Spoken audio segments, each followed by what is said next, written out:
Fukuo Ikeda, um jovem talentoso na arte da pintura e fotografia, foi vítima da tortura policial da época. 池田福夫さんは拷問員をね叩かれたらしい、蹴られたりしたらしいね。三条でカンポスで療養中に火星ソーダを飲んで自殺したってなってるんです。 Sob tanta repressão, tortura e discórdia, o patriotismo dos japoneses estava sendo ameaçado.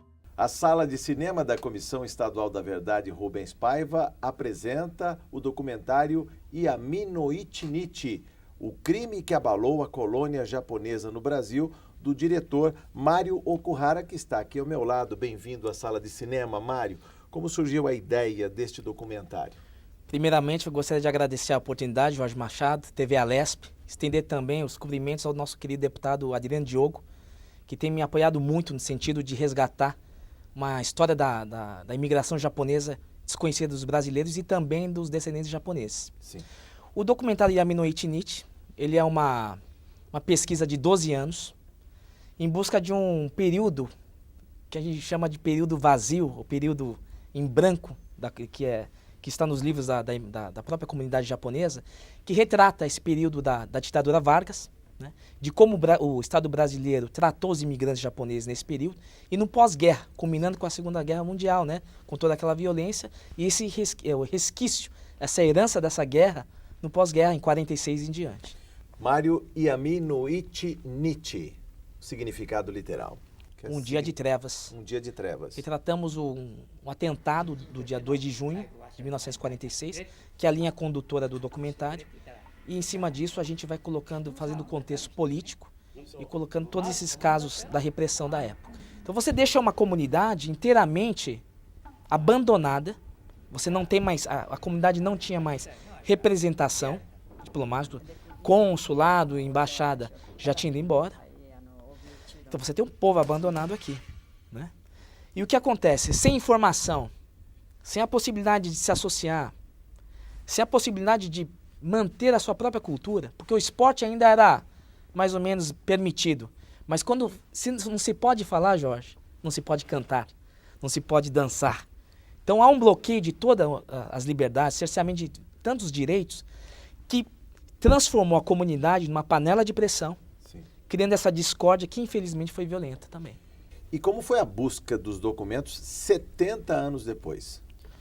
O japonês tem uma característica muito peculiar de guardar coisas. Depois da revelação do documentário e por meio da disponibilidade na internet, isso foi a coisa mais incrível que aconteceu. As pessoas continuaram a se comunicar conosco, né, querendo doar objetos. Então apareceram fotos maravilhosas que retratam esse período, entre aspas, vazio, né, que de vazio não tem nada. Estandarte de associações, diários, até uma carta que o pessoal presos na Ilha de Anchieta, né? Sim. Eles eram censurados. Essa carta também tem no nosso arquivo. Lá o importante foi essa presença do Sr. Hidaka, que é o protagonista do documentário. E ele é uma testemunha viva e é uma memória incrível, que ele tem memória do dia a dia da Ilha de Anchieta. Desses 170 presos que foram enviados à Ilha de Anchieta, ele foi o nosso guia principal, aquela pessoa que resgatou todas as peculiaridades, o dia a dia, o lazer, as pessoas, os nomes das pessoas que ele tem assim, na memória, do diretor, dos funcionários. Foi uma coisa impressionante, um grande resgate da Ilha de Anchieta. Por que esse apagamento da memória? Por que a colônia quer ficar longe desse passado? Há uma vergonha? Chama-se cultura do esquecimento. Cultura do sigilo e, peculiarmente, a cultura da vergonha. Os japoneses inocentes, sofrendo a brutal repressão da ditadura Vargas, e que aquilo foi tomado, em função dessa cultura da vergonha, uma coisa que não ajudaria na etapa seguinte da integração dentro da sociedade maior, a sociedade brasileira. Então, por mais que eles sejam inocentes, que não tenham feito nada, foram humilhados, as mulheres foram estupradas, crianças foram presas, etc e tal, aquilo foi tomado como uma vergonha. Não vamos falar. Isso foi passando. Tem filhos de japoneses que foram descobrir esses relatos Depois dessa recente aparição de histórias, do livro Moraes, do documentário e assim por diante. Mas a cultura da vergonha ela é tão forte e ela é tão viva, além da cultura da vergonha, a herança da ditadura Vargas. Então, a história desse período, ela está desaparecendo na mesma velocidade que a língua japonesa é usada, ou seja, quase ninguém mais fala japonês aqui no Brasil, né? E é isso que a gente tem como um grande fator de impedimento de resgate da memória nipo-brasileira, que chama-se cultura da vergonha. E o que se pretende com um documentário junto à Comissão da Verdade? Algum tipo de reparação?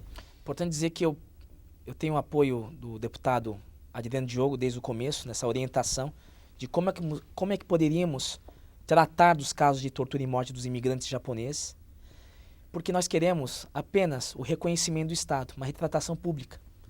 Indenização, algum valor. Nesses anos todos, Jorge, de pesquisa, eu não escutei de um imigrante japonês. Muitos deles hoje, que tem alguns vivos que estão na faixa de 98 anos. E eu perguntando de novo, em função dessa comissão, o senhor quer indenização? O senhor quer algum valor? Não, não queremos. Uma retratação do governo seria importante? Sim. Em lágrimas, a maioria recebe isso como uma, vamos chamar, lavar a alma. Fazer parte do Brasil. Não ser apenas um convidado, um imigrante. Mas foi aqui nessa terra que eles criaram os filhos brasileiros, nós chamamos nipo-brasileiros, mas são filhos brasileiros, eles no final criaram eles para que os filhos amassem o Brasil tanto quanto eles amam o Japão. Então é um reconhecimento, uma justiça histórica, no sentido de dizer aos imigrantes sobreviventes que não tenham medo mais do Brasil de hoje, porque o Brasil de hoje é possível falar. É evidente, por isso que tem a Comissão da Verdade.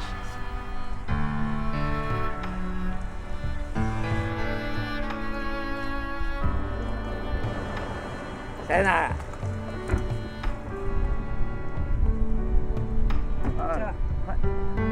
Surpresa, garoto.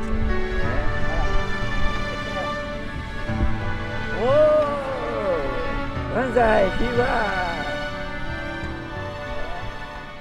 No livro do Jorge Okubaro, Banzai Massateiro, o súdito, ele faz a pergunta que se valeu a pena ter vindo para o Brasil, uma pergunta que fica para a colônia.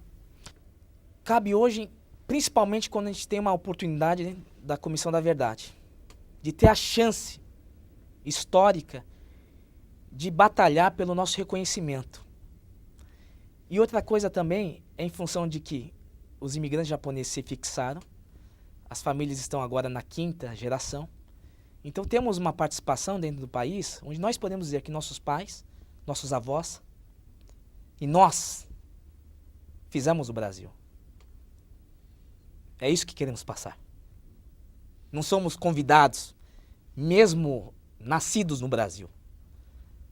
Somos brasileiros e estamos fazendo o Brasil. Nós queremos um Brasil melhor, não só para os nossos filhos, mas para todos os brasileiros e mesmo os novos imigrantes que estão vindo no Brasil, que eles não precisam sofrer o que os nossos pais e avós sofreram. Essa é a nossa mensagem, esse é o nosso pedido à Comissão Nacional da Verdade, que atrele os casos de tortura e morte dos japoneses nessa Comissão Estadual da Verdade de São Paulo, para que possamos prosseguir com essa nossa luta permanente em busca dessa justiça histórica, em busca da liberdade de expressão que foi calada no passado e que os sobreviventes imigrantes possam, pelo menos, mais uma vez, falar a verdade, que foi escondida por uma brutal ditadura e pela cultura da vergonha.